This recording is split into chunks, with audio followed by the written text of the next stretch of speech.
கிறிஸ்துவுக்குள் பிரியமானவர்களே, இந்த நாளுக்கான தினசரி தியான வசனம் மத்தேயு எழுதின சுவிசேஷம் 18வது அதிகாரம் 28வது வசனம். மத்தேயு 18:28, மேத்யூ 18:28. அப்படி இருக்க அந்த ஊழியக்காரன் புறப்பட்டு போகையில் தன்னிடத்தில் 100 வெள்ளி பணம் கடன் பட்டிருந்தவனாகிய தன் உடன் வேலைக்காரரில் ஒருவனை கண்டு அவனை பிடித்து தொண்டையை நெரித்து, நீ பட்ட கடனை எனக்கு கொடுத்து தீர்க்க வேண்டும் என்றான். இப்போ இதுல கர்த்தருடைய இரக்கத்தை பெற்றவனுடைய இருதயம் கர்த்தருடைய கிருபையை ருசிக்காத போது நடக்கக்கூடிய ஒரு காரியத்தை காட்டுறாரு. இந்த வசனம் கர்த்தராகிய இயேசு கிறிஸ்து குறித்த ஓமானத்துல ஒரு திருப்பு முனையாக இருக்கிறத பார்க்கிறோம். இப்போ அவனால செலுத்தி தீர முடியாத கடனை கர்த்தர் மன்னிச்சிட்டாரு, அந்த ஆண்டவர் மன்னிச்சிட்டாரு. இப்போ அவன் என்ன பண்றான்? அவன் புறப்பட்டு போகையில் அவன் உடன் ஊழியக்காரன், அதாவது இங்க கர்த்தர் சொல்லும்போது ரொம்ப அழகா சொல்லி கொடுக்கிறாரு. அவன் வெளியே போனா, இங்க வெளியே போனவன் அவனுக்கு இரக்கம் கிடைச்சது, ஆனா அவன் அதை இரக்கத்தை காட்ட மாட்டேங்கிறான். இப்ப இங்க சொல்லும்போது ரொம்ப அழகா கவனிங்க. அவர் அவனை காட்டிலும் மேலானவனோ தாழ்மையானவனோ சொல்லல. அப்ப இங்க என்ன பண்றாரு? 2 பேருமே வேலைக்காரன், 2 பேருமே கடன்காரன், 2 பேருமே பாவமானவன். இப்போ அவனுடைய இது என்னன்னா, அங்க 10,000 தாளந்து, இது எவ்வளவு? 100 வெள்ளி காசு. இது என்னன்னா ஒரு 3 மாசம் சம்பளம், ஒரு மனுஷனுடைய 3 மாச கூலி. இது அந்த 10,000 தாளந்தோட ஒப்பிடு பார்க்கும்போது ரொம்ப ரொம்ப கம்மி. அதாவது 1% கூட கிடையாது, 1% கூட கிடையாது. அவ்வளவு ஒரு சின்னது, ரொம்ப எளிதாக மன்னிக்க கூடியது. ஆனா அவன் என்ன பண்றான்? அவனை பிடிச்சு தொண்டையை நெரிச்சு, அப்ப என்ன இங்க வேண்டுமென்றே அவன் மேல் வன்முறை செலுத்தக்கூடியது. ஏன்னா ஒரு இரக்கம் பெற்றவன் என்னவாயிடுறான்? மற்றவனை துன்புறுத்துகிறவனாக மாறுகிறான். ஏன்னா இங்க கர்த்தர் இங்க காட்டும்போது ஒரு நல்ல ஒரு படமா இதை காட்டுறாரு. எப்ப ஒரு மனுஷனுடைய இருதயம் மாற்றப்படாதவனா இருக்கிறவன் என்று சொல்லக்கூடியதாக. ஏன்னா நீங்க என்ன சொல்றாரு?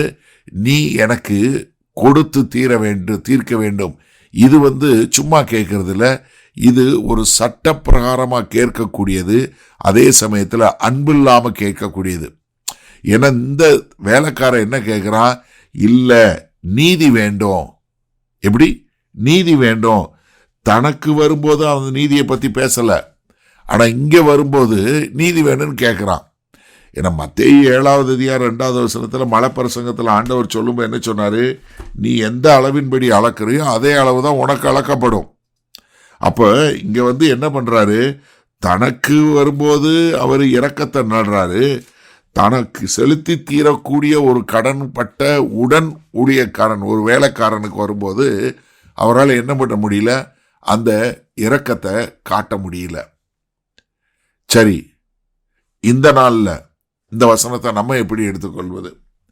நம்ம இரக்கம் பெற்றோமே, மற்றவர்களுக்கு இரக்கம் காட்டக்கூடியவங்களா இருக்கிறோமா?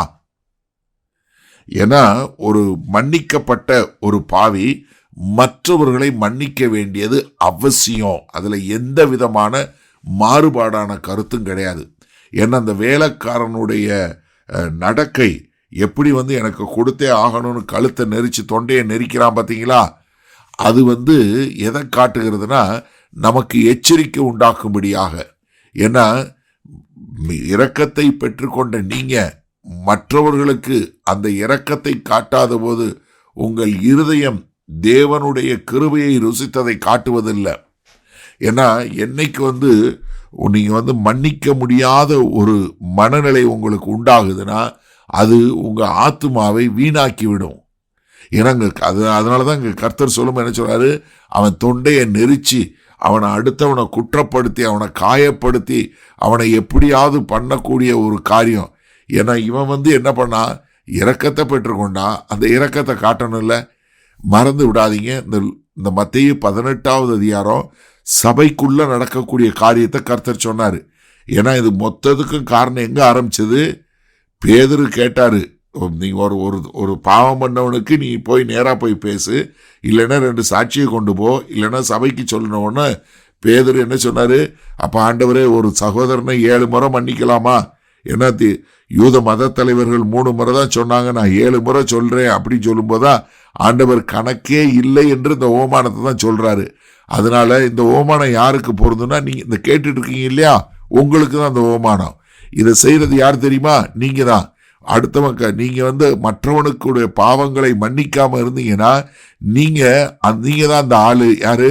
கழுத்தை நெரிச்சு அடுத்தவனை நீ கட்டி தீருன்னு சொல்லி நீங்க கழுத்தை நெருக்கிற ஆள் வேற யாரும் இல்லை, நீங்க தான். அப்ப எனக்கு அருமையானவர்களே, நீங்க மனம் திரும்புவீங்களா? நீங்க பெற்றுக்கொண்ட இரக்கத்தை மற்றவர்களுக்கு காட்டக்கூடியவங்களா இருப்பீங்களா? மகா கிருபையும் இரக்கம் நிறைந்த எங்கள் அன்பின் தகப்பனே, இதோ எங்களுடைய பாவங்களை எல்லாம் எந்த ஒரு கண்டிஷனும் எந்த ஒரு இதுவும் இல்லாம எங்களை எல்லா பாவங்களையும் மன்னித்தீங்க. அதே போல நாங்களும் மற்றவர்களை, எங்கள் சபையில் உள்ளவர்களை மன்னிக்கக்கூடிய ஒரு மக்களாய், குறிப்பாக எல்லாரையும் மன்னிக்கக்கூடிய மக்களாய் வாழ எங்களை ஒப்புக் கொடுக்கிறோம். மீட்பெரும் இரட்சகருமாகிய இயேசு கிறிஸ்துவின் மூலம் பிதாவே, ஆமேன். கர்த்தர் உங்களை ஆசீர்வதிப்பாராக. நாம் இன்று மாலை மண்ணால சந்திப்போம்.